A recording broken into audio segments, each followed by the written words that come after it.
आज बात करेंगे मोदी कैबिनेट की। मोदी कैबिनेट की तरफ से आज एक बहुत बड़ा फैसला लिया गया है।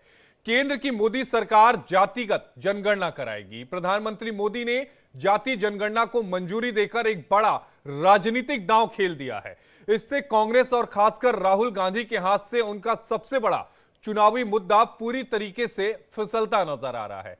ऐसे में सवाल है कि बिहार के विधानसभा चुनाव पर इसका असर क्या पड़ेगा। बता दें कि बिहार जहां जातीय राजनीति की एक गहरी पकड़ है, वहां यह फैसला निर्णायक साबित हो सकता है। एनडीए को पिछले वर्गों में बढ़त मिल सकती है, खासकर उन वोटर्स में जो अब तक कांग्रेस या फिर क्षेत्रीय दलों के पास है। बीजेपी इस फैसले को बिहार में ओबीसी और ईबीसी यानी इकोनॉमिकल बैकवर्ड क्लास वोटरों को लुभाने के इस्तेमाल कर सकती है। आज इसी मुद्दे पर हम चर्चा करेंगे, लेकिन उससे पहले आपको एक रिपोर्ट दिखा देते हैं। That caste enumeration should be included in the forthcoming census.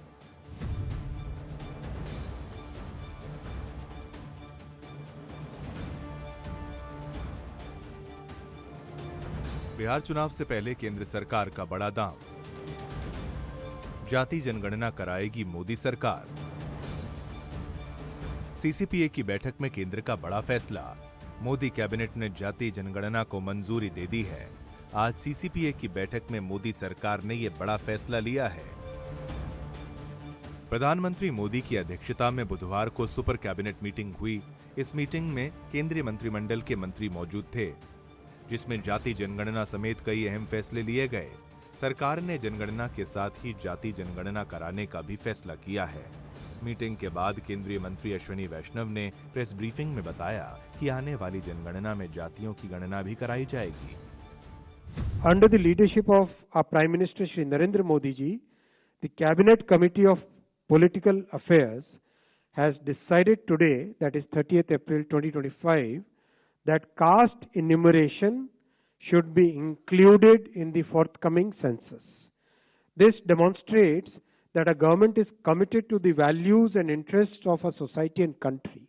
Like in the past, when a government had introduced 10% reservation for the economically weaker sections of the society without causing any stress in any section of the society. प्रधानमंत्री मोदी ने जाति जनगणना को मंजूरी देकर कांग्रेस और राहुल गांधी का मुख्य चुनावी मुद्दा ही छीन लिया है। इससे बिहार चुनाव में एनडीए को बढ़त मिल सकती है और विपक्ष को नई रणनीति पर काम करना होगा। कांग्रेस और खासकर राहुल गांधी के हाथ से सबसे बड़ा चुनावी मुद्दा फिसलता नजर आ रहा है। राहुल गांधी हर सभा में कहते आ रहे हैं, उनकी सरकार बनी तो जाति जनगणना कराएंगे और आरक्षण की 50% की सीमा को पार कर जाएंगे। अब पीएम मोदी ने बड़ा दांव चलते हुए विपक्ष से यह मुद्दा छीन लिया है। ये हम लोगों की 30 वर्ष पुरानी मांग रही है और ये हमारे पुरखों की जीत है, समाजवादियों की जीत है, लालू जी की जीत है। पूरे बिहार के सभी दल के लोगों को लेकर के प्रधानमंत्री जी से मिलने गए थे, तब प्रधानमंत्री जी ने मना कर दिया था। पार्लियामेंट में इनके कई केंद्र मंत्रियों ने मना किया, लेकिन आज हम लोगों की ताकत देखिए, समाजवादियों की ताकत देखिए कि इनको हमारे ही एजेंडे पर जो है काम करना पड़ रहा है।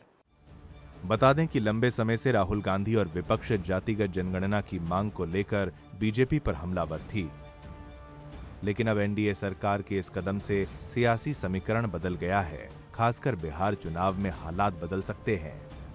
राहुल गांधी जाति बचाओ अभियान के जरिए सामाजिक न्याय की राजनीति को धार देने की कोशिश कर रहे थे, लेकिन अब मोदी सरकार के फैसले से उनकी ये रणनीति कमजोर पड़ती नजर आ रही है। यानी अब विपक्ष को नए नैरेटिव और मुद्दों की तलाश करनी होगी। Bureau report, India daily. और इसी पर बातचीत करने के लिए हमारे साथ 3 खास मेहमान हैं। हमारे साथ अनंत अमित जी हैं, प्रवक्ता है भारतीय जनता पार्टी के। हमारे साथ यश श्रीवास्तव जी हैं, प्रवक्ता है कांग्रेस पार्टी के। और हमारे साथ अरुण यादव जी हैं, प्रवक्ता है आरजेडी के। और हमारे साथ परिमल कुमार, प्रवक्ता है जेडीयू के। हमारे साथ जुड़े हैं। आप सभी का बेहद स्वागत है इंडिया डेली में। अनंत अमित जी, फैसला आपका है, सवाल भी आपसे होगा। और सवाल इसलिए भी होगा कि जब देश भारत और पाकिस्तान के बीच में तनाव है, दोनों मुल्कों के बीच में इस तनाव है, बैठकों का लगातार दौर हो रहा है, 4 बड़ी बैठकें आज हुई, लेकिन उसी बीच जातिगत जनगणना का अनाउंसमेंट आखिर क्या इतना जरूरी था कि इस समय ही किया जाए?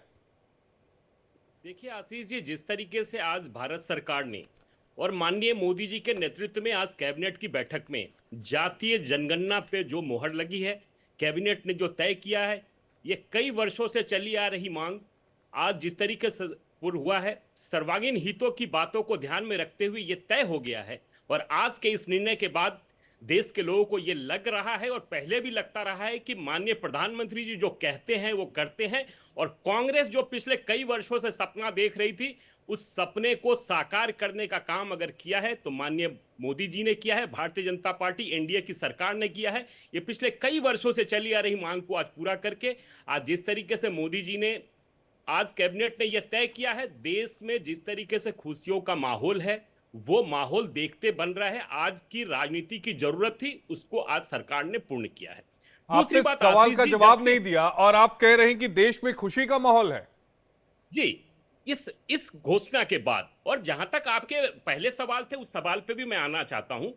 आज आशीष जी कैबिनेट की बैठक हुई है, कैबिनेट के बैठक से पहले पहली बार देश में ऐसा हुआ है आशीष जी, जो कि तीनों सेना के प्रमुखों के साथ आज माननीय प्रधानमंत्री जी ने एक साथ इकट्ठा बैठकर मीटिंग की है और अलग अलग भी मीटिंग हुई है। और सिर्फ आशीष जी, ये पहली और ऐसी घटना है जो कि कई वर्षों के बाद, आज तक आपने ऐसा नहीं देखा हो कि सारे तीनों सेना के प्रमुख एक साथ बैठे हो और कैबिनेट के लोग बैठे हो, और उस पर चाय पीने के लिए तो नहीं बैठे होंगे, निश्चित तौर पे कोई योजना बनी होगी। और इस योजना के तहत आज जिस तरीके से बैठकें का दौर चला है नॉर्थ ब्लॉक और साउथ ब्लॉक में, ये आने वाला समय में पाकिस्तान को जवाब देने के लिए भी ये कई ऐसी कूटनीति की बातें हुई होगी जो कि सार्वजनिक नहीं किया जा सकता है, वो देखने को मिलेगा। लेकिन फिर भी मेरा सवाल वही है अनंत अमित जी कि 8 दिन पहले पहलगाम में आतंकी हमला हुआ, अभी करने की क्या जरूरत थी अनाउंसमेंट की?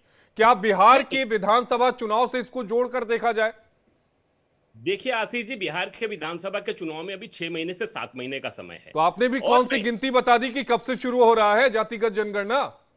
आपने तो ये नहीं बताया तारीख समय। वो बता रहा हूं ना, मैं आपको बता रहा हूं, मैं आपको बता रहा हूं।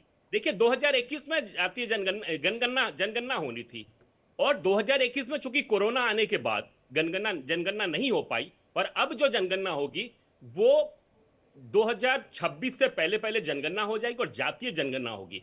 और मैं बताना चाहता हूं, राहुल गांधी जी जो संविधान की झूठी बातों को लेकर एक नैरेटिव सेट कर रहे थे, सारे प्रांतों में घूमकर जनगणना की बात कर रहे थे, जातीय जनगणना की बात कर रहे थे, आज उनको ये जवाब केंद्र सरकार ने दिया है और उनका झूठ स्पष्ट हो गया है। चूंकि जनगणना जो है ये यूनियन का विषय होता है आशीष जी, ये राज्य का विषय नहीं होता है। तो देश की जनता को मैं ये भी बताना चाहता हूं कि 9 वर्ष पहले कर्नाटका की में कांग्रेस की सरकार थी, सीतारमैया जी की सरकार थी, और वहां पे जनगणना हुई, लेकिन आज तक उस जातीय जनगणना को सार्वजनिक नहीं किया गया। और दूसरी बात बताना चाहता हूं, अभी आप तेजस्वी यादव जी का बयान दिखा रहे थे, मैं तेजस्वी यादव जी आपको बताना चाहता हूं कि आपके पिताश्री श्री लालू प्रसाद यादव जी 95-96 से इस बात को लेके लोकसभा में लगातार निरंतर सरकार पे दबाव बनाते रहे, और 2004 से 14 तक में आप उस यूपीए के सरकार के घटक दल रहे, और 2011 में आशीष जी इसी सरकार ने जातीय जनगणना करवाई थी, और 2014 से 3 वर्ष पूर्व,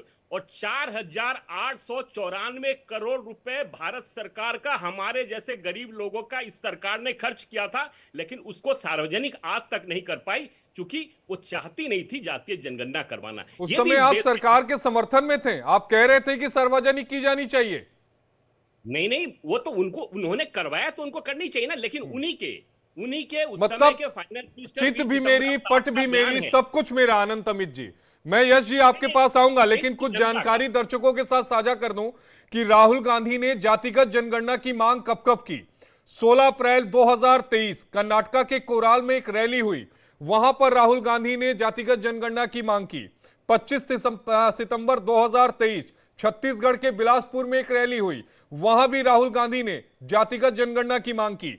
30 सितंबर 2023, 9 अक्टूबर 2023, 16 नवंबर 2023, 3 फरवरी 2024, 8 फरवरी 2024, 25 अगस्त 2024 अलग अलग रैलियां हैं। 23 सितंबर 2024 और 26 सितंबर 2024 से राहुल गांधी ने यह मांग की कि जातिगत जनगणना होनी चाहिए थी। यश श्रीवास्तव जी, आपका काफी समय से राहुल गांधी इसकी बात कर रहे थे। मैंने पूरा डेटा बता दिया ताकि आपको बताने की जरूरत ना पड़े, लेकिन थैंक यू बोलेंगे क्या बीजेपी को? आपकी बात को मान लिया। आशीष जी, मैं पहले आपको एक फोटो दिखाता हूँ। हम्म। ये फोटो अभी हाल ही में बहुत बहुत प्रचलित हुई थी। पहलगाम के संदर्भ में भाजपा छत्तीसगढ़ ने यही हमारे जातिगत जनगणना के मुद्दे को पहलगाम के संदर्भ में कैश किया था, और उसके लिए उन्होंने ये भी नहीं सोचा कि वो किसका कार्टून बना रहे हैं। ये वो तस्वीर है जिसको इनको बाद में हटाना पड़ा, लेकिन इंटरनेट बड़ा बेरहम होता है, भूलता कुछ भी नहीं। पहले तो हमें ये पूछना चाहिए कि भाजपा की प्राथमिकताएं आखिर क्या हैं। ये देखिए, इस कार्टून में जिसमें ये एक मृत पर्यटक का मजाक उड़ा रहे हैं, इसमें इन्होंने ये जो लिखा है इसका मतलब क्या है? ये जातिगत जनगणना का ना सिर्फ विरोध बल्कि घोर और हिंसक विरोध इन लोगों ने किया। हमारे दो सवाल हैं इनसे। अभी हाल ही में आपने जो तमाम डेटा बताया, एक चीज और है, राहुल गांधी ने हाल ही में अपने भाषण में ये भी कहा था कि नरेंद्र मोदी से क्या करवाना है मुझे बताओ, 2 मिनट में करवा दूंगा। उन्होंने कहा था क्या करवाना है, क्या बुलवाना है, पाकिस्तान पे हमला करवा दीजिए। किस पे? देश यही चाह रहा है, पाकिस्तान पे हमला करवा दीजिए।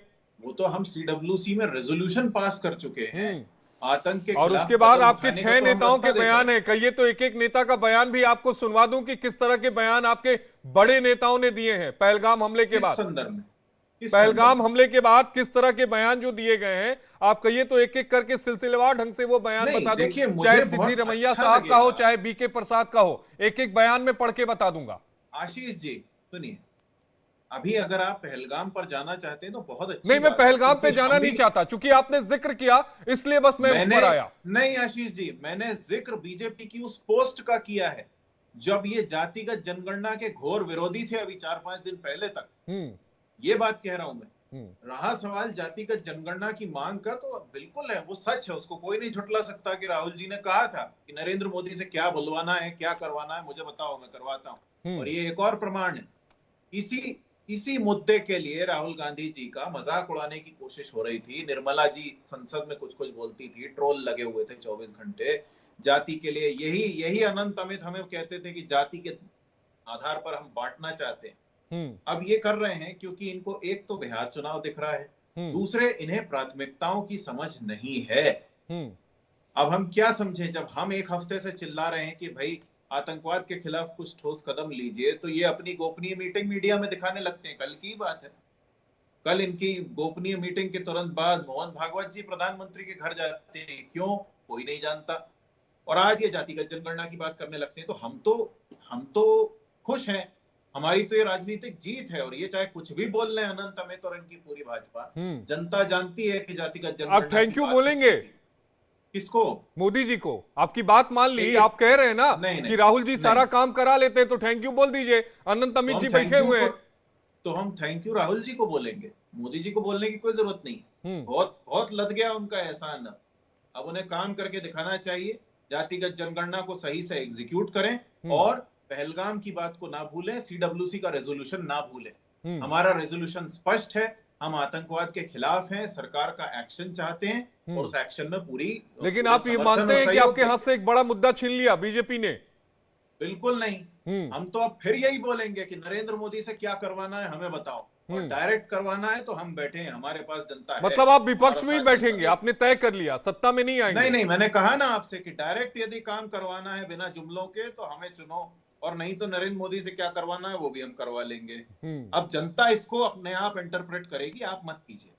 चलिए जेटी, मैं इंटरप्रेट नहीं कर रहा हूं। अब आपने कहा तो मैं इसमें इंटरप्रेट नहीं कर रहा हूं, लेकिन आपने जो बात कहा बस मैं उसी पे सवाल पूछ रहा हूं। तो वो है ना, हाँ, जनता का काम तो हम करवा के रहेंगे।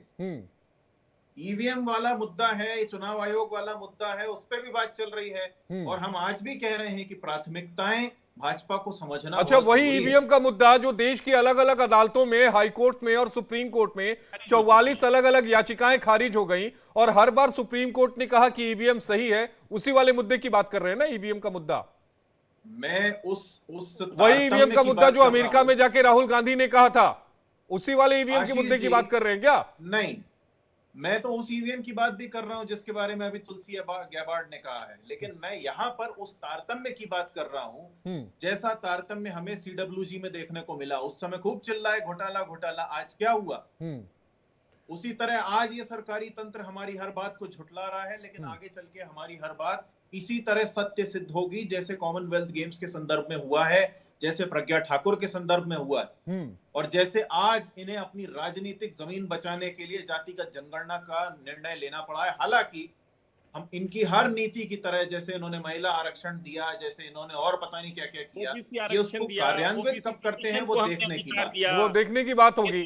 मैं आता हूं अनंत अमित जी, आपके पास आऊंगा, लेकिन दो मेहमान हमारे साथ और हैं। परिमल जी हैं हमारे साथ और सौरभ दुबे जी हैं। परिमल कुमार जी प्रवक्ता हैं जेडीयू के।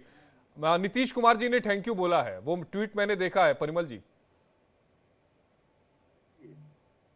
अब जो स्टेप लिए गए, देखिए मतलब हमारे आदरणीय नेता का ये कोर एजेंडा रहा है और हम लोगों ने करवाया। वो कह रहे राहुल गांधी ने करवाया, आप कह रहे नीतीश बाबू ने कराया, तेजस्वी यादव कह रहे लालू जी ने कराया, और वो कह रहे अनंत अमित जी कह रहे हैं कि नरेंद्र मोदी ने किया। किसने किया? आशीष जी, हमको तो अब हंसी आती है। ये अपरिपक्व जो राष्ट्रीय स्तर पर पप्पू कहे जाते हैं राहुल गांधी हैं, अब तो इनकी लुटिया ही डूब जाएगी, इनकी दुकान बंद हो जाएगी। आप समझिए कि चारों तरफ से ये भारत की जनताओं के द्वारा रिएक्ट कर दी गई पार्टी है। इन दोनों ये कांग्रेस पार्टी कैसे रिएक्ट कर दी गई ये पार्टी है? तेलंगाना में उनकी सरकार है, कर्नाटका में उनकी सरकार है, कैसे कह सकते हैं आप रिजेक्ट कर दी गई पार्टी है? इन दिनों तो ये पाकिस्तानी कांग्रेस की तरह व्यवहार करती है, उसको भारतीय संप्रभुता से कोई मतलब नहीं है। ये इतने अपरिपक्व व्यक्ति हैं कि ये आज संविधान बचा, ये संविधान बचाने की बात करते हैं। मैं आपको बता दूं, इनको पता होना चाहिए, इनको पता होना चाहिए कि भारत। परिमल जी, शब्दों का थोड़ा ध्यान रखिएगा बोलते समय। मैं सही बोल रहा हूँ। सही बोल रहे हो तो जाके नीतीश कुमार जी का मानसिक स्वास्थ्य दिखवाओ पहले। परिमल कुमार समझे, अरे पार्टी तुम्हारी खत्म हो रही है। यश श्रीवास्तव जी, भाषा की गरिमा बनाए रखिए, पहले परिमल जी को बोलने दीजिए। राष्ट्रद्रोही नहीं, ये पाकिस्तानी शब्द नहीं सुनेंगे नहीं, उसके लिए मैंने पहले ही टोक दिया है। परिमल जी इस तरह के शब्दों का इस्तेमाल मत करिए। यश जी सुन लीजिए, परिमल जी अपनी बात को पूरा करिए। हमारी सरकार ने राष्ट्रीय संप्रभुता को, राष्ट्रीय जो हमारा गौरव है उसको अक्षुण्ण रखने के लिए और पाकिस्तान को मुंहतोड़ जवाब देने के लिए हमारी सरकार ने, एनडीए सरकार ने इंडस वैली ट्रीटी 1960 को सस्पेंड किया। अब देखिए, इनके नेता लोगों को उस पर भी ऑब्जेक्शन है, तरह तरह की बात करते हैं। कुछ व्यक्ति बोलते हैं कि ये गलत है, कुछ व्यक्ति बोलते हैं कि इस तरह के निर्णय लिए जाने का कोई मतलब नहीं है, इस या जो पानी कैसे रोकेंगे। तो इन मूर्ख राजनीतिज्ञों को मैं बतला दूं कि वेस्टर्न ट्रिब्यूटरी जो इंडस के हैं उस पर हम लोगों को इंडस वाटर ट्रीटी के अनुसार हाइड्रो इलेक्ट्रिक पावर जनरेशन और नेविगेशन प्रोजेक्ट चलाने की अनुमति थी, और उस क्रम में दर्जनों डैम बने थे उन नदियों पर, और उस डैम में हम लोग पानी एकत्रित करते थे। लेकिन as per the Indus water treaty हम लोग एनुअल फ्लो ऑफ वाटर को कम नहीं कर सकते थे, तो हम लोग जल जाने देते थे। अब सरकार यदि, अरे रुक जाइए परिमल जी, थोड़ा रुक जाइए। आप डैम का जिक्र कर रहे हैं, अरे रुक जाइए। दो डैम हैं, बगलिहार परियोजना और किशन गंगा परियोजना। बगलिहार झेलम पे, किशन गंगा नीलम पर, केवल यही दो परियोजनाएं काम कर रही हैं, बाकी सारी पाइपलाइन में है, बाकी सारी पाइपलाइन में है। सारी परियोजनाओं का डेटा मैं रख दूंगा आपके सामने। नहीं, आपको गलत, अरे गलत तथ्यों पर जानकारी थोड़ी ना आपसे लूंगा मैं। Don't mislead the people. अरे कोई मिसलीड करने की बात नहीं है। किशन गंगा प्रोजेक्ट, तुलबुल प्रोजेक्ट, नीलम झेलम प्रोजेक्ट, इस तरह के कई प्रोजेक्ट हैं जो, अरे केवल दो ही ऑपरेशनल है ना। नहीं, और उसके लिए कम से कम मोर देन 12 एक दर्जन से ज्यादा डैम वहां ऑलरेडी निर्मित है। मैं वही कह रहा हूँ, ऑपरेशनल केवल दो हैं अभी। इंडिया है, नहीं, India has adequate capability to control and check the flow of water to Pakistan. ये लोग तो फिर 65 सालों में क्यों नहीं कर लिया? विश्व के इतिहास की एकमात्र ऐसी संधि होगी झेलम पर, ये सिंधु वाटर ट्रीटी जो एक तरफी है, एक तरफा है पूरा। राहुल गांधी ऐसे अपरिपक्व राजनेता हैं जो भारतीय संप्रभुता को भी विदेशियों के हाथ में गिरवी रखने का प्रयास करते हैं। क्या गिरवी रख दिया राहुल गांधी जी ने? नहीं, मैं उदाहरण देता हूं। हाँ। अभी डोनाल्ड ट्रंप ने कहा कि उन्होंने खुलासा किया, उन्होंने अभियोग नहीं लगाया, अभियोग और खुलासे में डिफरेंस होता है। उन्होंने खुलासा किया कि राहुल गांधी या कांग्रेस की जो राजीव गांधी फाउंडेशन है, उसने जॉर्ज सोरोस जैसे भारत विरोधी तत्वों से पैसा लिया, डोनेशन। अरे आपके पास तो एजेंसी है ना, जांच करा लीजिए। ऑब्जेक्टिव नहीं, ऑब्जेक्टिव जांच क्यों नहीं करा रहे भारत में हैं? जांच कराइए ना, एजेंसी आपके पास सब कुछ है, ईडी है, सीबीआई है, जो मर्जी आए लगा दीजिए। सुनिए, भारत में वोट परसेंटेज बढ़ाने का, अब समझिए कि भारत के लोकतंत्र में, अरे भाई साहब, वो पैसा बांग्लादेश गया था, उसकी चर्चा मत करिए। यश श्रीवास्तव जी बोल लीजिए, सौरभ जी के पास आना है। विरोधी है, ये संविधान विरोधी है, ये अरे आपने केवल एक लाइन रट ली कि ये संविधान विरोधी है, देश विरोधी है, नहीं। और मैं उसके आगे कुछ बोल नहीं पा रहे हैं। अरे जो तथ्य आप बोल रहे हैं उसका तो कम से कम समझिए कि क्या कह रहे हैं आप। सुनिए, ये कांग्रेस 65 वर्षों तक शासन की है, आज तक इन्होंने जातीय जनगणना नहीं आशीष करवाया। जी, आपके मना करने के बाद भी इस आदमी ने हमारी पार्टी को, हमारे नेता को, और एक मुझे मिनट भी रुकिए। आदरणीय नीतीश कुमार हाँ। ने बिहार में सोशियो इकोनॉमिक ये कास्ट बेस्ड सर्वे करवाया, और आपको पता होगा किसके साथ कराया? आरजेडी के साथ मिलकर कराया था। और जो पार्टी अभी आपके साथ, जिनके साथ आप सरकार चला रहे हैं ना, बीजेपी, उसने विरोध किया था। ये बात भी बोलिए, पूरी बात बोला करिए। फिर परिमल जी, एक तरफा बात मत बोलिया करें, पूरी बात बोलिए ना कि बीजेपी ने विरोध किया कि नहीं किया। किया था ना, बता दो, किया था या नहीं किया था? हाँ या ना बताइए ना। अभी आपने कांग्रेस के प्रवक्ता का चिट भी मेरी, पट भी मेरी। देखिए, कांग्रेस लंबे समय तक शासन में थी, दिमाग खराब है क्या? सुप्रीम कोर्ट के निर्देशन के बावजूद भी इसने अरे कास्ट क्या बेस्ड हालत है नहीं करवाया। यार, और क्या फिर आप हालत है देखिए, जेडीयू वालों की। जब चुनाव होता है, परिमल तो कुमार, इनको आप कास्ट अपने बेस्ड नेता की होता है। तरह मानसिक संतुलन खोते जा रहे हैं, अरे समझे? अरे आप लोग राष्ट्र और विरोधी आप तत्व 2 हैं। बार बदतमीजी आपको कर चुके हैं। अगली बार अगर टेढ़ी बात की ना आपको परिमल राष्ट्र कुमार, के विकास, लोगों आपकी के उम्र विकास से सब कोई भूल मतलब नहीं जाऊंगा, है। तमीज याद दिला दूंगा आपको। आपके नेता राष्ट्रगान के समय इधर उधर हिलते रहते हैं, मुंह बनाते रहते हैं, उनकी तबीयत देखिए, आपकी पार्टी का राजनीतिक अस्तित्व खत्म है। अरे मुंगेरी, अरे आप पिछलग्गू भी तो हमारे राहुल यहाँ तो गांधी कभी किसी पद पे ही नहीं रहे, उनको कैसे बेच देंगे देश? दिमाग खराब है आपका। बिहार में कुछ नहीं, जाके मेंटल हॉस्पिटल में जाइए आप। वेंटिलेटर पर है, इतनी दुत्कारती आरजेडी, आपको शर्म नहीं आती? आपको हम दुत्कार देंगे परिमल कुमार, समझे? सामने होते तो बताता मैं दुत्कारना क्या होता। बेवकूफ आदमी के चारों तरफ बेवकूफ आप हैं, आपके नेता। भाषा की मर्यादा रखिए यश जी, परिमल जी। और लोगों को मूर्ख बनाने का प्रयास करते हैं कि जाति आधारित। अरे हम लोगों ने, जब हम इंडिया गठबंधन में थे, मधुबनी की रैली में जब हम लोग इंडिया गठबंधन में थे, कुर्सी उठाने वालों। यश जी, परिमल जी रुक जाइए, अब सौरभ जी के पास भी जाना है। सौरभ जी के पास भी जाना है।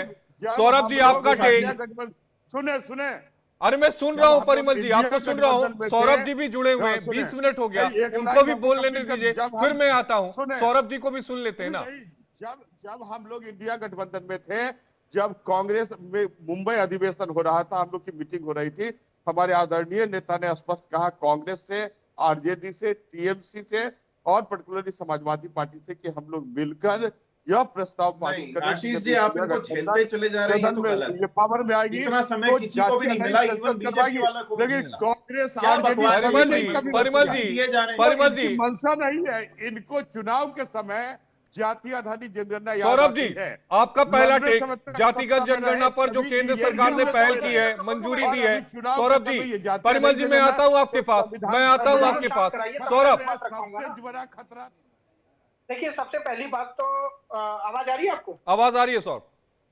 देखिए, सबसे पहली बात मैं यश भाई को बता दूं कि हमने एक ऐसा काल भी देखा है जिसके अंदर लाखों कश्मीरियों की हत्या करने वाला व्यक्ति पीएमओ में बैठ करके जाता है, मिलता है, उसके लिए रेड कारपेट बिछाई जाती थी और उसको बिरयानी खिलाया जाता था। यासीन मलिक की बात कर रहा हूँ।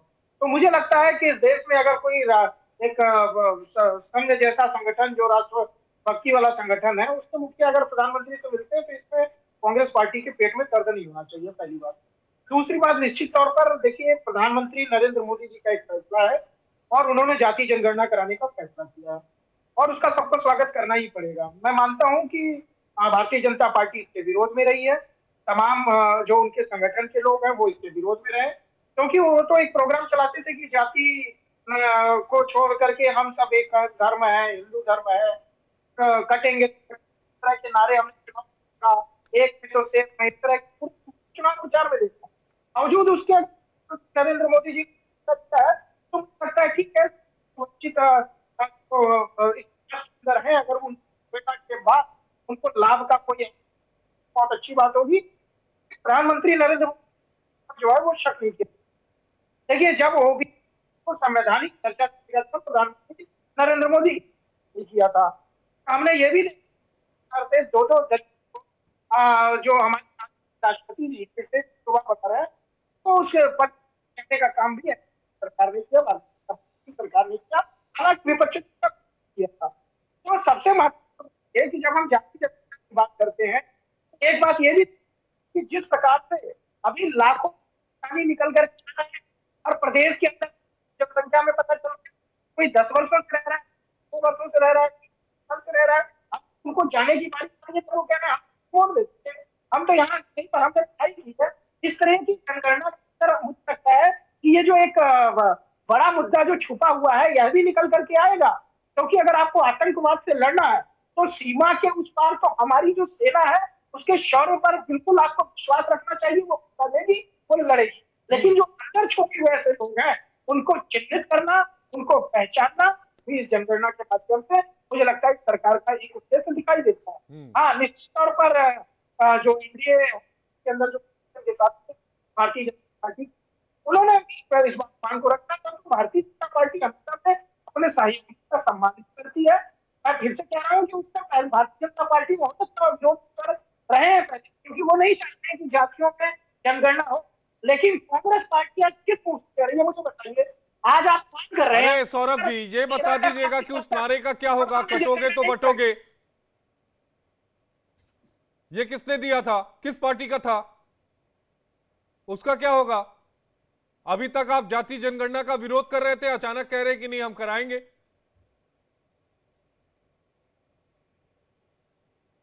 सौरभ जी, अभी तक आप जाति जनगणना का विरोध कर रहे थे, अचानक कह रहे हैं कि नहीं हम कराएंगे। मुझसे पूछ रहे हैं? हाँ, आप ही से पूछ रहा हूं, मैं आता हूं यश जी आपके तो पास। आवाज बहुत कम आ रही है, उससे आपके सवाल के आधार पर मैं बता देता हूँ कि मैं ये कह रहा हूँ, श्रीवास्तव जी जो अभी बड़ी बात को रख रहे हैं, इनकी सरकार सही, तो इन्होंने जाति कराई। मैं आता हूं आप सभी के पास, लेकिन राहुल गांधी प्रेस कॉन्फ्रेंस कर रहे हैं, उस पर सबका रिएक्शन लूंगा, सीधे उस प्रेस कॉन्फ्रेंस पर लिए चलता हूं। राहुल गांधी क्या कुछ कह रहे हैं वो सुनना और समझना बेहद जरूरी है। इसको सपोर्ट करते हैं, पूरी तरह सपोर्ट करते हैं, मगर हम टाइमलाइन चाहते हैं, हम जानना चाहते हैं ये कब तक होगा, और ये एक पहला कदम है। तेलंगाना एक मॉडल बना है कास्ट सेंसस के लिए, और वो ब्लूप्रिंट बन सकती है, और कास्ट सेंसस को डिजाइन करने में हमारा पूरा सरकार को ऑफर है, पूरा समर्थन है कि हम डिजाइन करेंगे, क्योंकि डिजाइन बहुत जरूरी है। क्योंकि 2 एग्जाम्पल्स हैं, एक बिहार का डिजाइन है, दूसरा तेलंगाना का डिजाइन है, उसमें जमीन आसमान का फर्क है। और मैं दोहराना चाहता हूं कि कास्ट सेंसस पहला कदम है। हमारा जो विजन है, एक बिल्कुल नया डेवलपमेंट का, विकास का पैराडाइम हम कास्ट सेंसस के माध्यम से लाना चाहते हैं। सिर्फ रिजर्वेशंस नहीं, मगर हम सेंट्रल सवाल पूछ रहे हैं कि चाहे ओबीसीज हों, दलित्स हों, आदिवासी हों, उनकी देश में कितनी भागीदारी है। कास्ट सेंसस से एक प्रकार से पता लगेगा, बट कास्ट सेंसस से आगे जाना है। हमारे इंस्टीट्यूशंस में, संस्थाओं में इनकी कहां कहां पार्टिसिपेशन है, पावर स्ट्रक्चर जो है उधर कितनी पार्टिसिपेशन है, ये नेक्स्ट स्टेप है। और हम चाहते हैं कि इस डायरेक्शन में कास्ट सेंसस जाए।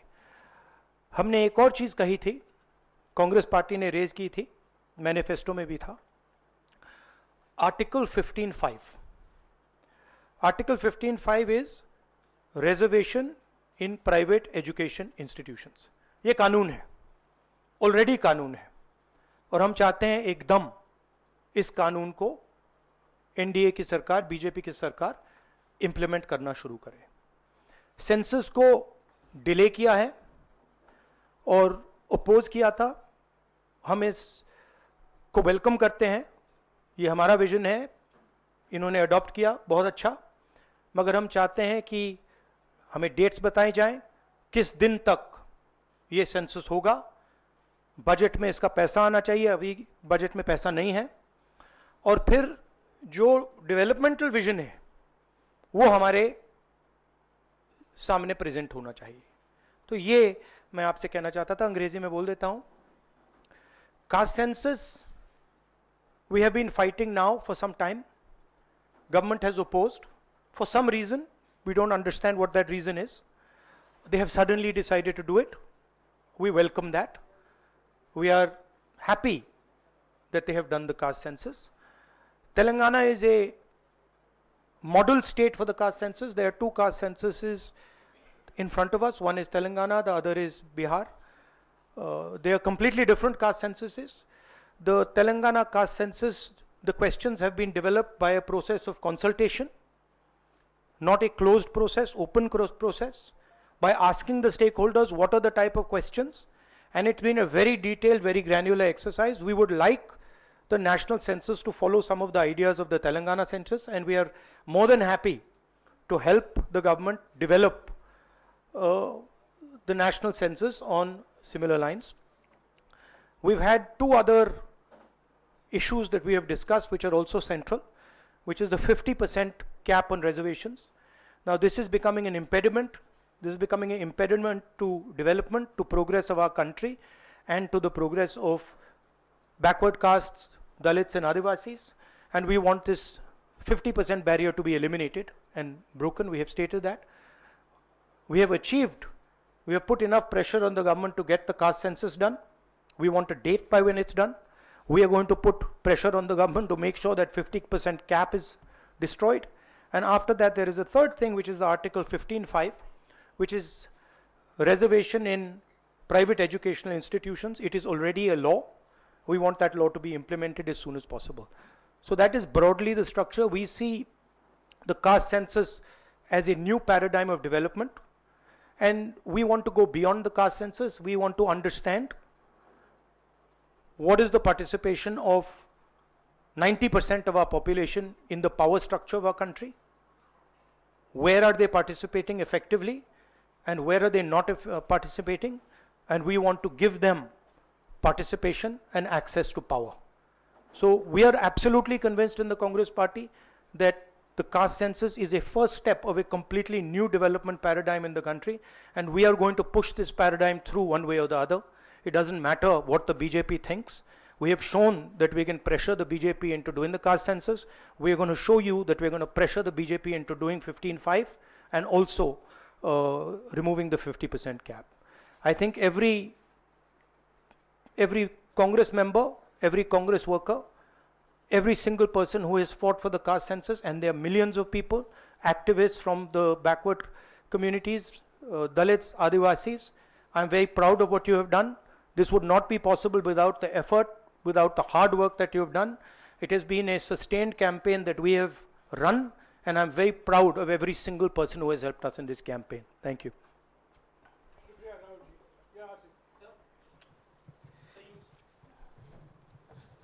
So you said that the government was opposed to this and suddenly decided to. Congress सांसद राहुल गांधी को, नेता विपक्ष राहुल गांधी को आप सुन रहे थे, जिन्होंने कई अहम बातें कही। उन्होंने कहा कि तेलंगाना को मॉडल बनाना चाहिए, जो तेलंगाना में जातिगत जनगणना हुई थी उसको मॉडल बनाना चाहिए। सबसे पहले अनंत अमित जी, आपका रिएक्शन चाहूंगा। राहुल गांधी ने जो कुछ कहा आपने सुना होगा। निश्चित तौर पे आशीष जी, राहुल गांधी ने उसी तरीके से सवाल पूछे, उसी तरीके से सरकार से पूछा और एनडीए से पूछा, भाजपा से पूछा, जैसे वो पूछते रहे हैं। उनका पहले भी ये सवाल होता था। वो कहते थे कि कसम राम की खाते हैं, मंदिर वही बनाएंगे, लेकिन डेट बताते नहीं है। उसी तरीके से मैं इनको कहना चाहता हूं कि राम मंदिर भी बना, डेट भी बताया था, आप आए नहीं थे। उसी तरीके से जातीय जनगणना भी होगी, डेट भी बताया जाएगा, समय भी निर्धारित होगा और उसी समय के निर्धारण के हिसाब से होगा। यश श्रीवास्तव जी, कुछ कह रहे हैं आप? जी, ये सुनिए। तो आजकल सरकार ऑपोजिशन चला रही है, सच्चाई है। जो भी हम चाहते हैं हम करवा देंगे, और हम स्टेटहुड चाहते हैं, जम्मू कश्मीर का स्टेटहुड हम करा दें। हो सकता है ये भी हो जाए आशीष जी। तो मैं जो शुरू में कह रहा था, केवल समरी में वही कहूंगा कि इस समय हम ये भी इंतजार कर रहे हैं कि कास्ट सेंसस की टाइमलाइन क्या होगी। हम स्वागत करते हैं कि भाजपा को हमारे उठाए हुए सही मुद्दे दिखने लगे हैं। साथ ही हम अपनी पहलगाम की प्राथमिकताओं को नहीं भूले हैं और हम ये उम्मीद करते हैं कि सरकार गंभीरता से जातिगत जनगणना को सिर्फ बिहार का चुनावी मुद्दा ना बना के सही काम करती जाए और पहलगाम के लोगों के साथ भी सही काम कराने के लिए आप है ना, आप कह रहे थे ना कि सरकार से सही काम करा लेंगे। राहुल गांधी तो हम कराएंगे ही, हाँ। वो तो हम कराएंगे ही, लेकिन ये बात जनता तक भी पहुंचनी जरूरी है, क्योंकि असली मालिक देश वर्षों की के जनता है। शासनकाल में ये परिमल जी बिल्कुल सही कह रहे थे कि 65 वर्षों के शासनकाल में ये वो काम नहीं करा पाए। हाँ, आज वो हमारी सरकार फिर ने जब- अनंत अमित जी, फिर चर्चा आप जवाहरलाल नेहरू साहब की भी करिए, फिर चर्चा आप इंदिरा गांधी जैसी ताकतवर प्रधानमंत्री की भी करिए, आप फिर राजीव गांधी जी की भी करिए जो 414 लोकसभा सीट लेकर संसद में पहुंचे थे। फिर तो चर्चाएं बहुत सारी होंगी, चाहे मनमोहन सिंह की भी कर लीजिए, यूपीए 1 यूपीए 2 की। अगर इतिहास में जाएंगे यश श्रीवास्तव जी तो बहुत सारे उदाहरण है। बिल्कुल ठीक बात है आशीष जी, मैं आपकी बात से सहमत हूं। मैं आज जिस तरीके से राहुल गांधी जी ने वेलकम किया है, मैं उनका धन्यवाद करता हूं। लेकिन राहुल गांधी जी, ये देश की जरूरत थी, राहुल जी जनों की जरूरत थी। अगर ये 65 वर्ष पहले आपकी सरकार राहुल जी कह रही है। अरे तो बीजेपी चाहती है कि आप विपक्ष में रहें, वो चाहती है ये कि आप विपक्ष में रहें, आप समझ नहीं रहे हैं, राजनीति है ये। नहीं, हम समझ रहे हैं आशीष जी, उनको चाहने दीजिए, समय बदल रहा है, देखते जाइए। समय बदल रहा है अनंत अमित जी। यस जी, देश बदल रहा है, 2014 के बाद का देश है ये। फालतू बातें मत कीजिए अनंत जी। देखिए, जातिगत जनगणना की चर्चा सीमित है, यस जी, हम अपनी प्राथमिकताएं नहीं भूले हैं, आप भी ना भूलें। परिमल जी भी कुछ कहना चाह रहे हैं। परिमल जी आइए, आप भी कुछ कह रहे हैं। एक मिनट आशीष जी, मुझे एक बात जरूर कहनी है। सौरभ द्विवेदी थे, बैठे हुए थे, वो चले गए थे कि भैया, हाँ वो चले गए, लेकिन मैं ये बात जरूर कहूंगा कि मोहन भागवत पर सवाल उठाना हमारा इसलिए जायज है कि यदि वो संघ कुछ कर रहा हो तो करके दिखाए। 3 दिन में सेना बना रहे थे, अभी तक एक भी नहीं दिख रही है। और अगर मोहन भागवत जी प्रधानमंत्री कार्यालय या प्रधानमंत्री आवास पे जाकर पहलगाम के संदर्भ में बातचीत करना चाहते हैं, तो हमारा पूरा हक बनता है कि वो अपनी पूरी जो उनका एक औपचारिक उपस्थिति है वो बताएं कि किस आधार। सौरभ जी आप इसका जवाब दीजिए, फिर परिमल जी के पास जाऊंगा। सवाल आप ही से है। अब देखिए, देख लीजिए कितना कंफ्यूज है यश भाई। कांग्रेस पार्टी हमेशा कंफ्यूजन में रहती है। अब राष्ट्रीय स्वयंसेवक संघ से वो कह रहे हैं जवाब मांगे। अरे जवाब सरकार देगी या संघ देगा? कम से कम यश भाई, आपके जो पढ़ाई लिखाई उस पर मैं तो यकीन रखता हूँ।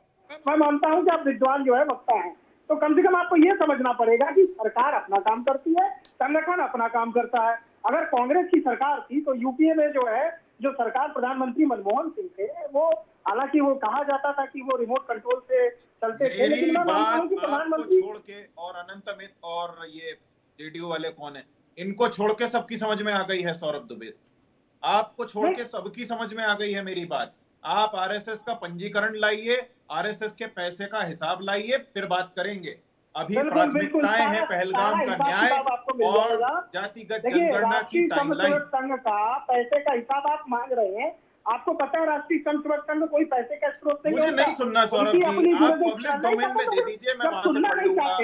आपने आज तक नहीं किया, ये आपकी गुरु पूर्णिमा की चंदे की थ्योरी नहीं सुननी हमें चाहिए जातिगत जनगणना की टाइमलाइन और हमें चाहिए पहलगाम पर न्याय। इसके अलावा हम फालतू की बातें सुनने में बिल्कुल भी रुचि नहीं रखते। लेकिन एक मिनट सौरभ जी, मैं आता हूं। यश जी, एक सवाल का जवाब दे दीजिए कि मनमोहन सरकार ने 2011 में सामाजिक आर्थिक जाति जनगणना यानी SECC कराने का फैसला किया। इसको लेकर 4,379 करोड़ का बजट भी पास कर दिया गया। वो रिपोर्ट कहां गई? वो कहीं आई थी क्या? यस जी।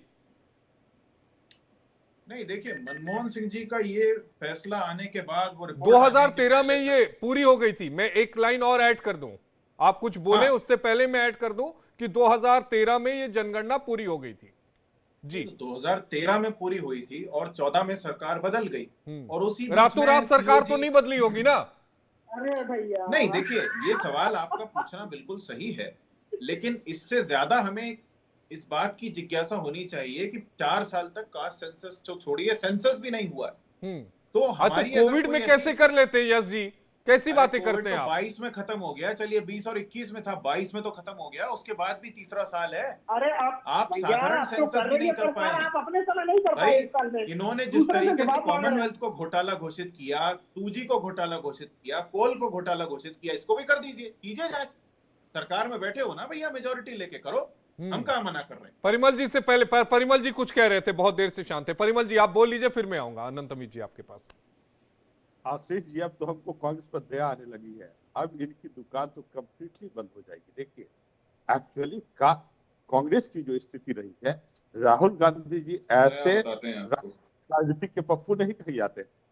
आप समझिए कि ये बोलते हैं कि तमीज से बात करो परिमल कुमार। 65 वर्ष क्या कर अरे यश जी आप गुस्सा बहुत जल्दी जाते हैं, सुनिए तो एक बार इनका परिमल जी का थोड़ा सा ऑडियो आप करिएगा, सुनाई दिए क्या बोल रहे हैं परिमल जी। अरे ये 65 वर्ष से ये क्या कर रहे थे, ये डांस कर रहे थे कि गाना गा रहे थे। और इन दिनों ये लोग राष्ट्र विरोधी बात करते हैं। आप समझिए कि कांग्रेस के जो लीडर हैं, जैसे वहां के सीएम, कर्नाटक के सीएम, फिर जम्मू कश्मीर के जो कांग्रेस के स्टेट प्रेसिडेंट हैं, फिर वहां महाराष्ट्र के जो लीडर ऑफ अपोजिशन हैं, तो सफुद्दीन सोलजी हैं, इन लोगों के बयान ऐसे होते हैं जो इन दिनों किसी भी स्थिति में भारतीयों के द्वारा ग्राह्य नहीं हो सकता। इस तरह के स्टेटमेंट कांग्रेस पार्टी देती है, इससे हमारे सैनिकों के मनोबल गिरते हैं, इनको ये समझना चाहिए। तो ये बेसिकली देखिए कि जो जातीय जनगणना जो फैसले दिए गए एनडीए गवर्नमेंट के द्वारा, यह समग्र विकास के सिद्धांत के आधार पर या समग्र विकास के ऑब्जेक्टिव के आधार पर कांग्रेस तो जाति को वोट बैंक के यूनिट के रूप में इस्तेमाल करना चाहती थी। वह भी इसके पास जो स्लोगन था, जो एजेंडा था, वह भी छीना गया। अब ये क्या करेंगे बिहार में? तो ये मैंने आपको बतला दे, मैं आपको बतला दूं ना कि इनकी स्थिति पिछलग्गू वाले भी नहीं है। अब तो ये राजनीतिक यूथनेसिया, पॉलिटिकल यूथनेसिया की स्थिति में, और बेसिकली जो राजनीतिक इच्छा शक्ति, जो ये राजनीतिक मृत्यु, ये इच्छा मृत्यु की बात होती है, वही कांग्रेस की स्थिति है। धीरे धीरे आरजेडी इसके लाइफ सपोर्ट सिस्टम को धीरे धीरे अलग कर रहा है। ये समझ नहीं पा रहे हैं क्योंकि आप आरजेडी को लाइफ सपोर्ट सिस्टम देंगे फिर अगर उनका कम होगा तो? परिमल जी नहीं, देखिए ये दोनों पार्टी जन विरोधी है, ये दोनों पार्टी। अच्छा, आरजेडी पहले जब गठबंधन किया तब वो जन विरोधी आरजेडी नहीं थी, हम लोगों ने कहा ना। देखिए आशीष जी, हमारे नेता की एक विशेषता, 9 बार सीएम हमारे नेता की एक विशेषता है कि वो गुण दोष के आधार पर किसी एजेंडा का सौरभ जी आप क्या दिखा रहे हैं अब स्क्रीन पर? ब्लाइंडली नहीं, जाति आधारित जनगणना हमारे नेता का कोर एजेंडा रहा है, जिसको उन्होंने प्रूव करके दिखाया। और देखिए राहुल गांधी की स्थिति तो तुलसीदास जाती है कि वो जिस डाल पर बैठते हैं उसी को काटने का प्रयास करते हैं।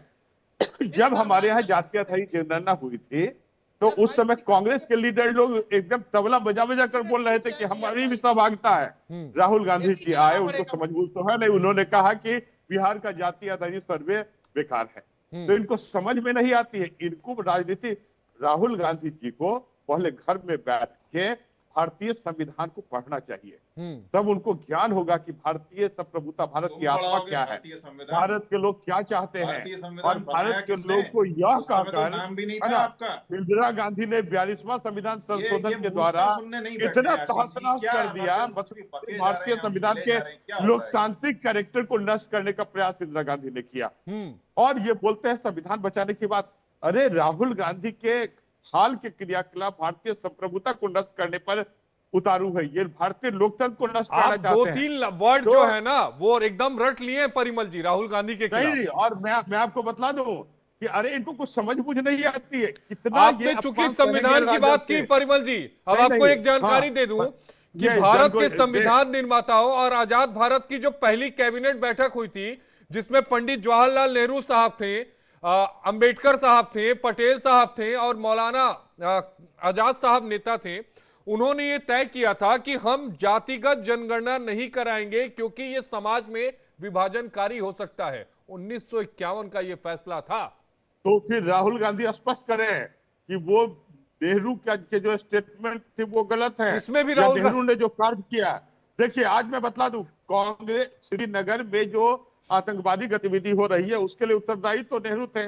नेहरू की जो डिफेक्टिव पॉलिसी थी, That remained the क्या बोल रहे हैं आशीष जी? कौन सी पॉलिसी, एक मिनट रुक जाइए, किस पॉलिसी का जिक्र कर रहे हैं आप?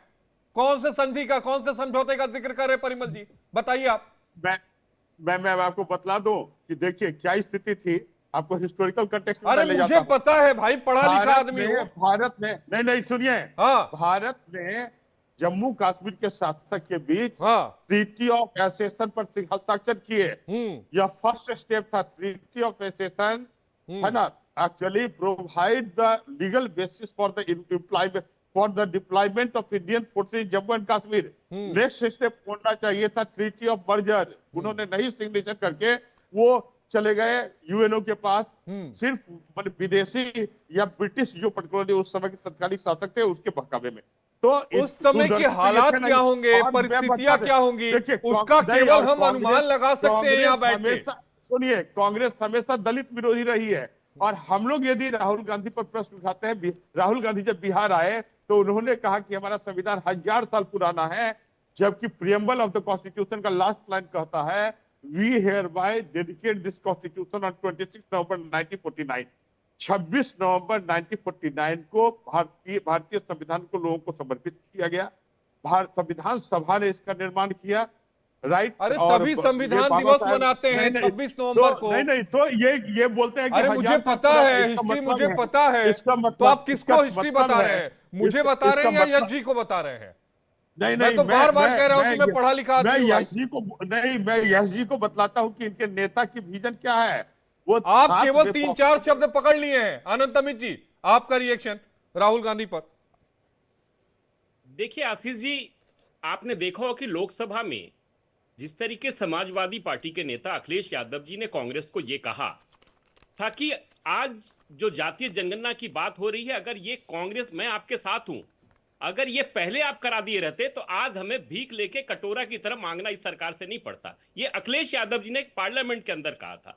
तो मैं बार बार कह रहा हूं कि ये, और हमारी सरकार ने जब 10% सामान्य गरीब लोगों के लिए आरक्षण की बात की, तब भी आपने देखा होगा कि समाज में कोई तनाव नहीं हुआ और हमारी सरकार ने वो काम किया। और आज जातीय जनगणना की जिस तरीके से हमारी सरकार ने, एनडीए ने घोषणा की है, और पूरे देश में जिस तरीके से आज अभी राहुल गांधी जी का भी आपने प्रेस कॉन्फ्रेंस दिखाया और सारे लोग में प्रसन्नता है, सारे समाज, और जिस तरीके से ओबीसी समाज की बात कर रहे थे राहुल गांधी जी, तो राहुल गांधी जी आपको पता है हमारी ही सरकार ने आज 27 मंत्री ओबीसी के हैं, पहली बार वो हमारी कैबिनेट में है। और हमारी ही सरकार ने ओबीसी कमीशन को अधिकृत रूप से हमारी सरकार ने दिया था। आज ओबीसी समाज को 27% नीट में बच्चों को आरक्षण भी हमारी सरकार ने दिया है। और हमारी उसका सरकार क्रेडिट भी वही ले रहे हैं कांग्रेस वाले, थोड़ी देर पहले उसका क्रेडिट भी ले रहे थे।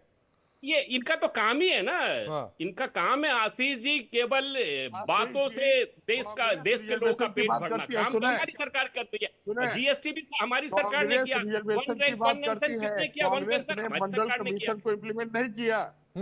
कांग्रेस रिजर्वेशन की बात करती है, कांग्रेस ने मंडल कमीशन को इम्प्लीमेंट नहीं किया। जहां तक आरजेडी का प्रश्न है, मैं बतला दूं कि मंडल कमीशन के इम्प्लीमेंटेशन के लिए जो पार्लियामेंट्री कमेटी बनी थी, उसमें एक सदस्य लालू प्रसाद यादव भी थे, लेकिन इन्होंने कभी उस कमेटी के मीटिंग में भाग लेने की जहमत नहीं उठाई। इनकी एकमात्र मंशा अपने परिवार को सशक्त करे, जिस तरह कांग्रेस की मंशा है कि गांधी फैमिली को सशक्त किया जाए, चाहे वो लल्लू हो, पप्पू हो, इट मेक्स नो डिफरेंस, चाहे उनको विजन हो नहीं हो, है ना, कुछ पर्टिकुलर नहीं, कोई विजन अरे नहीं। यश जी, अरे परिमल जी, शब्दों की मर्यादा रखिए।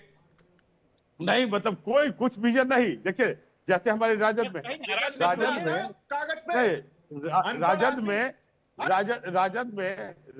में लालू फैमिली का ही व्यक्ति लीडर बन। अरे यश जी, आपका खून इतना उबाल काहे मार रहा है? बात का जवाब बात से दीजिए। मैं बार बार टोक रहा हूँ, आप हाथापाई पर आ जा रहे हैं।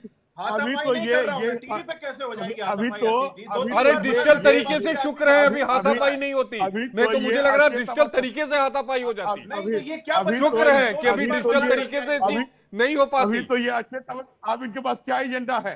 कुछ एजेंडा है? किस एजेंडे पर चुनाव लड़ेंगे? अरे आप किस एजेंडे पे लड़ेंगे? आप किस एजेंडे पे लड़ेंगे? हमारे नेता ने जाति आधारित सर्वे करवा के 54 लाख व्यक्तियों को, परिवारों को 2-2 लाख रुपया दिए ताकि वो स्वरोजगार संस्थाओं को डेवलप करके और बीपीएल से ऊपर बढ़ जाएं। हमारी अरे बीजेपी मुख्यमंत्री बनाएगी कि नहीं बनाएगी? परिमल जी, शक तो इस पर है। 2025 225 प्लस फिर से नीतीश, इस नारे के साथ एनडीए के सभी घटक दल। अब वो नहीं बोलेंगे, अब की बात फिर नीतीश कुमार, वो वाला नारा पुराना हो गया। हमेशा नहीं, आप अब नया नारा, नीतीश कुमार, नया नारा क्या? एक बार फिर से बोलिएगा, मैंने सुना नहीं पूरा। 2025 225 प्लस फिर से नीतीश कुमार। और आप समझिए कि बिहार, इसको थोड़ा सा और, जिंगल को थोड़ा सा और कसना होगा ताकि लोगों तक पहुंचे। एकदम और समझिए, वो अच्छा था कि जनता दल यूनाइटेड के लोग बिहार में बाहर बार नीतीश कुमार बार, नहीं, वो सुनने में अच्छा लगता था। ये जो मांग है, ये जेडीयू के कार्यकर्ताओं का ही नहीं, एनडीए के कार्यकर्ताओं का ही नहीं, एनडीए तो हम संपूर्ण बिहार की इसकी मांग एकदम। अरे जंगल राज ला के कुछ भला होने वाला है क्या? कहा यदि आपको, लेकिन जंगल राज से गठबंधन में भला हो जाता है, तो चेयर मिल जाती है। देखिए ना, कांग्रेस की राजनीतिक परिपक्वता को तो देखिए कि दागी जो ऑलरेडी बेल पर है तेजस्वी जी, उन्हीं के नेतृत्व में इनके समन्वय समिति बिहार में गठित हुई। अरे बिहार के युवा कास्ट, जाति, धर्म से ऊपर उठ चुके हैं। इतना एजुकेशन का लेवल का अपलिफ्टमेंट हुआ है। हमारे आदरणीय नेता नीतीश कुमार ने प्रत्येक जिले में मात्र 10 रुपए में के शुल्क पर इंजीनियरिंग की पढ़ाई प्रारंभ की है, 5 रुपए के शुल्क पर पॉलिटेक्निक की पढ़ाई। अजय जी आप बोल लीजिए, सौरभ जी के पास जाऊंगा क्योंकि अब 5 मिनट बचे हैं। पूरा बिहार, यश जी आप बोल लीजिए। पूरे बिहार के युवा, अब सुन लीजिए, परिमल जी सुन लीजिए। तो इनकी बात तो कुछ है ही नहीं। जैसे देखिए, कांग्रेस का तो जमीन ही, अरे आवाज जा रही है ना हमारी, सुन लीजिए ना। कांग्रेस सुनिए ना, कांग्रेस एकमात्र ऐसी पार्टी है। अरे हम तो सुने रहे हैं, यश जी को सुन लीजिए। भी जश्न मनाती है। लाइन पर बैठा के छोड़ दिया है क्या आपको? आप बोलिए, ब्रेक नहीं लग रहा आपका? परिमल कुमार, दिल्ली में याद है ना, बीजेपी की सरकार बनी। अरे आप बोलिए यश जी। 0 पर फेल हो गई। आशीष जी देखिए, जिस तरीके से आज की परिचर्चा में बीजेपी से ज्यादा जदयू बोल रही है, उससे एक चीज दिख रही है कि हमारी जो टाइमलाइन की मांग है वो बिल्कुल ठोस है। उस पर ध्यान सबको देना चाहिए, जनता को भी देना चाहिए।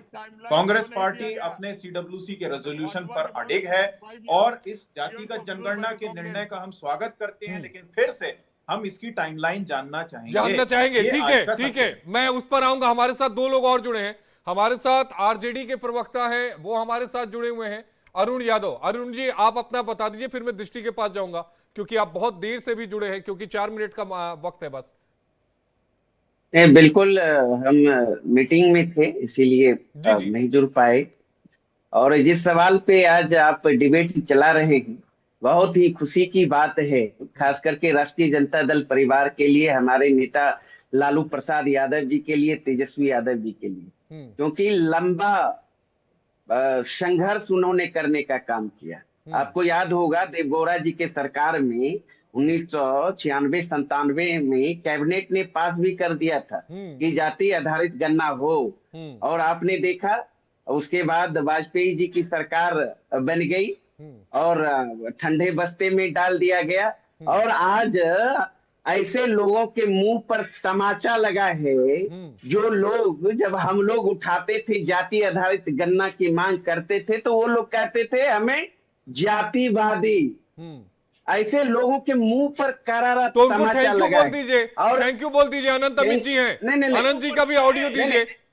और ये एक बात, अरुण जी, ये तो तमाचा जो है ना, ये यूपीए के ऊपर लगा है। अगर आप 2004 तक में आप सुन लीजिए ना, आप सुन लीजिए ना, इनको तो मौका दिए थे ना। आप लोग कल तक कहते थे ना ये जाति। अरे ये बताइए ना अरुण जी, जब यूपीए ने आपकी बात नहीं मानी तो काहेला रेल मंत्री बन गए थे?